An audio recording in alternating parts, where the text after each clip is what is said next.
Star क्रांति news में आप सभी का स्वागत है। मैं ज्योति रोहिला। सबसे पहले तो आज आपको तीज की हार्दिक शुभकामनाएं। आज मैं आपको मिलवाती हूं कांग्रेस के वरिष्ठ नेता प्रदीप गिल से। भाई प्रदीप गिल ने अपनी आवाज को बुलंद किया है और सरकार की जो इन 10 सालों में जो सरकार ने कार्य किए और जो जिन जिन कार्यों को दिखाया दर्शाया, तो आज प्रदीप गिल ने उन सबको यहाँ पे एक ही मंच पे एक बैनर पे लगाया हुआ है। तो चलिए, पहले तो भाई तीज की बहुत शुभकामनाएं आपको। बहन जी, तीज की हार्दिक शुभकामनाएं।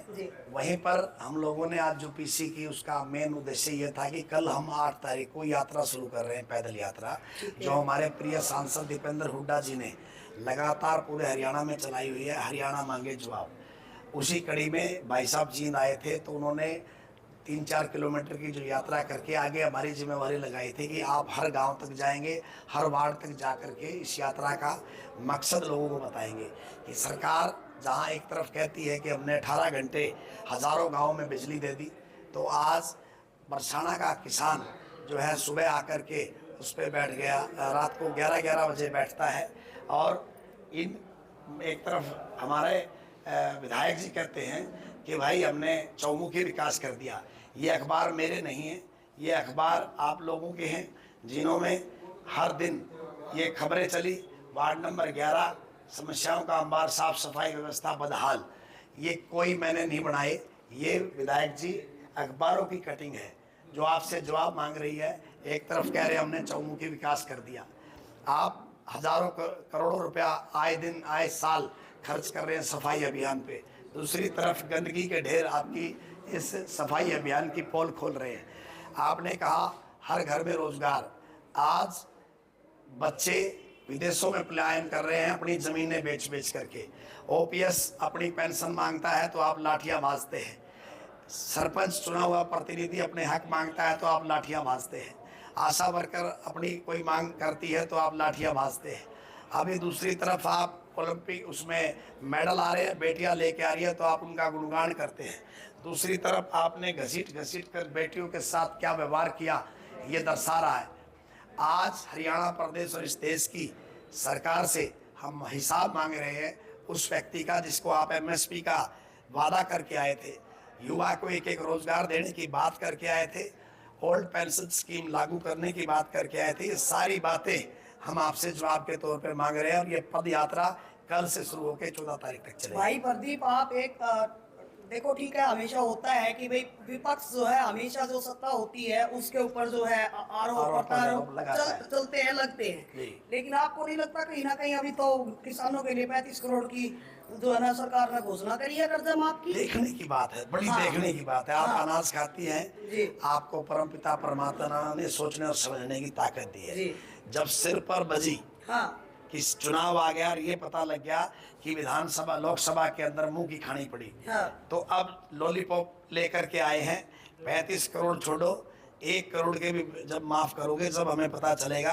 कहने से कुछ नहीं होता, 1.5 महीना रहेगा, अब ये आचार संहिता लग जाएगी, उसके बाद आप करोगे नहीं करोगे ये किसको पता। सिलेंडर भी 600 रुपया कर दिया भाई, 600 का कर दिया ना।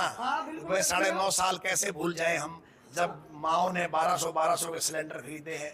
क्या ये इस देश को बेवकूफ़ मान लिया आपने कि आज आपने 600 का कर दिया? इसका मतलब 600 का पहले भी कर सकते थे आप। आज आपको दबाव ये आ गया कि सरकार तुम्हारी बढ़ नहीं रही, तो आज आप इसलिए 600 रुपये का सिलेंडर करके, ये बात तो वो होगी कि भाई हम बचपन में गुड़िया से खेलते थे, गुड्डा गुड़िया से ऐसे रबड़ की गुड़िया को ऐसे कर देते, इनके दिमाग में यह है कि छोड़ते हैं तो ऐसे ही हो जाती है। मतलब जो तो, सरकार की जितनी भी घोषणा है तो भाई यूं कहना चाहोगे कि सारी की सारी झूठी। आज क्यों एक महीने पहले क्यों? हाँ, ये आप खुद महसूस करोगी। 1 महीने पहले क्यों आपके घर में भी सिलेंडर आया? लगातार 9.5 साल, पौने 10 साल ही कहूंगा मैं, तो 10 ही साल हो गए अब तो। 10 साल के अंदर में आया 30,000 बाणों से। अगर मुख्यमंत्री सही हो, मैं मंच के दूसरे बाएं और खड़ा हो जाऊंगा, मुख्यमंत्री सही हो तो उन पे एक बार खड़ा होकर उन बहनों से ये पूछ ले कि तेरी बेटी की फीस तेरे से दी जा रही है कि नहीं है। क्या करेंगे 1 किलो घेवर का? 1 किलो घेवर तो मैं भी पूछाऊंगा सबके घर में 1 किलो घेवर लेने नहीं आएगा कोई आपका, लेकिन अगर आप उस बहन से पूछेंगे कि तेरे घर का गुजारा कैसे चल रहा है, तब वो बहन बताएगी। अगर आप बोलने ही नहीं दोगे किसी को और सिर्फ फोटो खिंचा के चलते बढ़ोगे तो कुछ कह लो, आज 1 किलो घेवर के भूखे थोड़ी है जनता। मैं ये मानता हूँ कि माननीय मुख्यमंत्री आए और ठीक है अपने कार्यक्रम चलाएं, लेकिन उस बहन से पूछ के देखो। कल बहन आई थी मेरे पास यहाँ, जिसकी 4200 रुपये फीस उसका बाप दे नहीं पा रहा है स्कूल से। मैंने कह करके माफ़ करवाई, और वो बेटी 1 साल के लिए हो सकता है कि वो एडमिशन ना ले पाए, सिर्फ इस बात की वजह से कि अपने वाल्मीकि मोहल्ले से है। संजय की बेटी 4200 रुपये नहीं होने की वजह से उसका 1 साल मारा गया।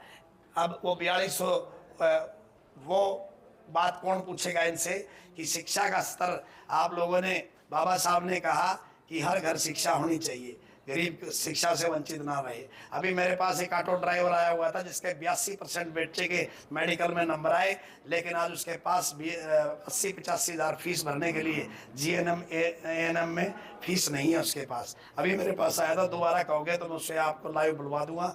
जाट स्कूल के पीछे रहता है जतीन अलावत जी। भाई अब मैं एक बात और इस बात की कोथली, अगर उन बेटियों से पूछोगे कि बेटियां ब्याहने के लायक होगी, लेकिन आज उनके पास पैसा नहीं है ब्याहने के लिए। भाई एक बात बता भाई, मैंने एक दिन जब दीपेंद्र हुड्डा भाई आ रहा था अपनी यात्रा पे जी, तो 2-3 माता जी मैंने भाई क्वेश्चन कर लिया। तो भाई एक बात कहूँगा कति ठोक है। अब भाई पहली बात तो हुड्डा साहब ने भाई हमारे प्रति टिकट देनी चाहिए जी, और जब टिकट नहीं देगा तो निर्दलीय लड़ेगा जी।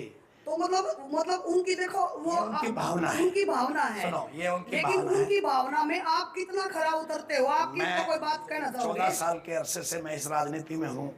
14 साल में इस मास्टर के बेटे के पास क्या था क्या नहीं था, मैं इस बात पे नहीं जाना चाहता। और मेरा क्या खर्च हुआ, क्या लगा मेरा जीवन में, मेरे जीवन में मेरा समय लगा तो लोगों के लिए लगा, मुझे कोई दुख तकलीफ नहीं। बार बार टिकटों के लिए मैं प्रयास करता रहा, मुझे नहीं मिली, मुझे कोई दुख नहीं। लेकिन इस बार जैसा कि पार्टी ने कहा है कि हम चेहरे ना देख करके हम ये देखेंगे कि धरातल पर मजबूत कौन है।